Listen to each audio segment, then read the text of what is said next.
two different standards by which we measure all events in the world. Two standards. And it's simple. Whether or not that event is far or whether it is near. If it's near and close at hand, it's a tragedy and it's terrible and it's horrible, right? But if it is far away, it becomes what he called a tolerable disaster of bearable proportions. And that is what has happened with the struggle against the atrocities of the LRA. It's become something that's just, it's a tolerable disaster of bearable proportions simply because it's too far away. But you believe something different. You believe that all human life is equal.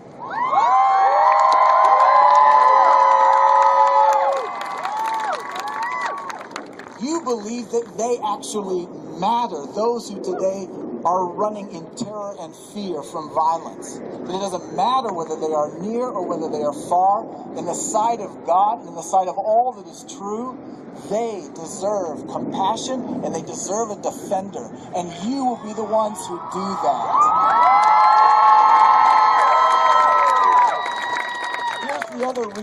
Here's the other reason why they will do nothing. Because it's too complicated. Complexity gives grown-ups a reason to do nothing.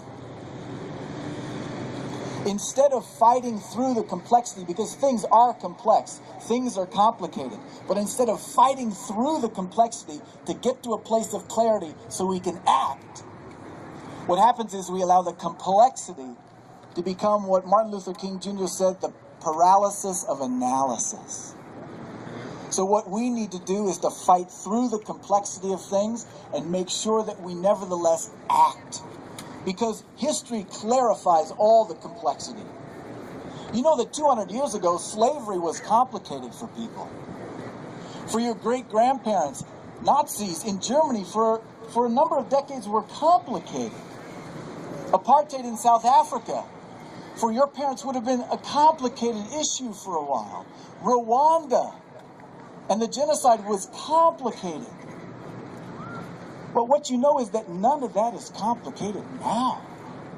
Everybody can see that there was a right place to be and a side of justice, and some people were on it and some people were not. So likewise today, the world is complicated, but the situation in the LRA-affected regions of murder and rape and abduction, there's complexity.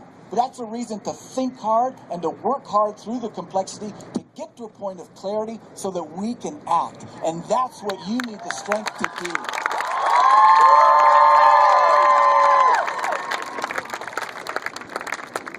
Here's the third reason why the grown-ups will just let it happen. Is because it may not be popular to do something about it. It's just like junior high. It may not be popular, so let's not do it.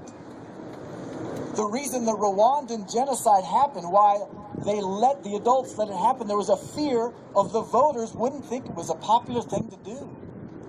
It's a waste of energy. It's a waste of time. It's a waste of money. A waste of money to stop mass atrocities. Can I tell you a little something about money? This Halloween, Americans spent $370 million on Halloween costumes for their pets. $370 million on Halloween costumes for our pets. Just so you know, that is about the entire national budget of the Central African Republic, where the most recent LRA attacks have been taking place. The idea that there is not the resources to actually go after those who commit these atrocities is simply not true. The question is, do we have the commitment and sense of clarity to actually do what is worth doing? Because it doesn't matter so much whether it's popular, because what you're doing is something different. What you're doing is changing what is popular, and that is called leadership.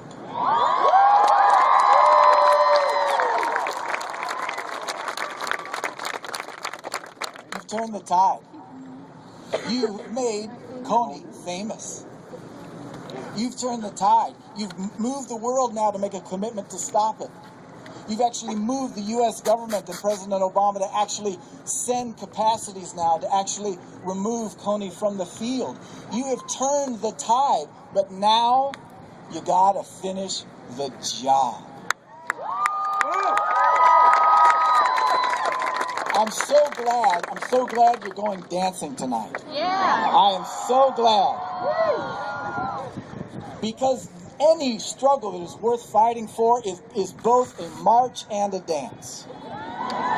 It's both a march and a dance, because joy is going to be the oxygen that sustains anything that's hard to do. And the harder it is to do, the more oxygen you need. So the longer the march, the more dancing you're going to need. So I hope you dance your pants off.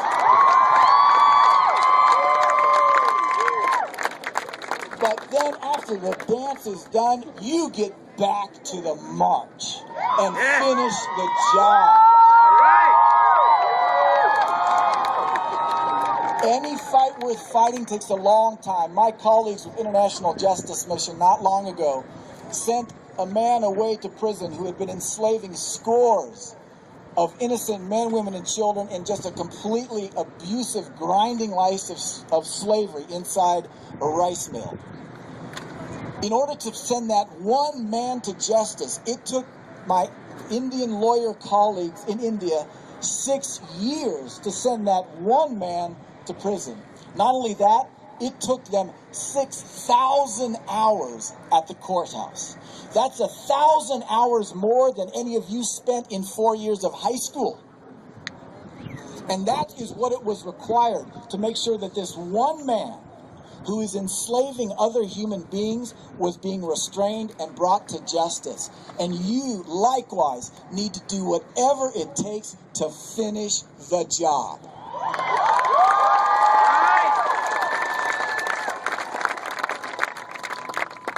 But here's my final thought for you.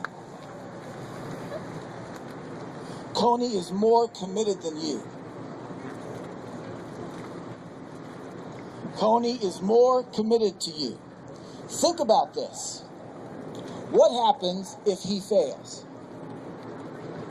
If he fails, he loses his life or he goes to prison for life. What happens if you fail? You go to grad school. You get another red t-shirt. Kony is more committed today than you. But it doesn't have to be that way. You can find in your heart such iron and steel that he can know right now, to a trembling in his heart, that you will not go away.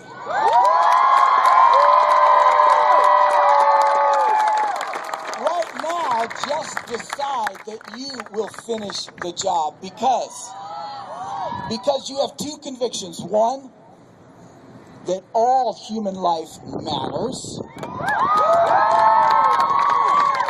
And the God who made you is inviting you to be a better generation.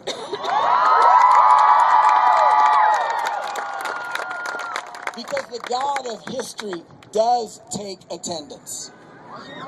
And the God of history convenes a tribunal of our grandchildren. And they just ask us, Grandma, Grandpa, where were you?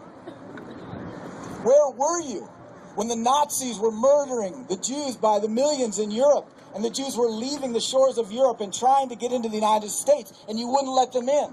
Grandma, Grandpa, like, where were you?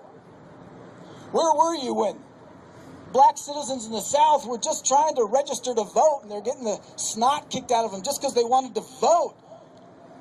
Like, Grandma, where were you? Like, what was that? Or what about during World War II when they were marching our Japanese American neighbors off to internment camps, and you just let that happen? Like, Grandma, Grandpa, where were you? And when they were slaughtering hundreds of thousands of Rwandans, and there was nobody on the mall, like, where were you?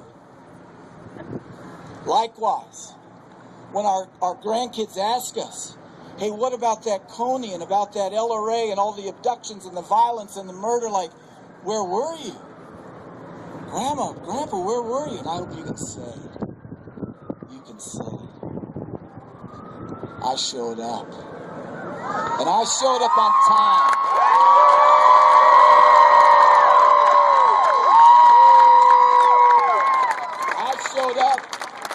I showed up on time, and I finished the job. Let's do that together.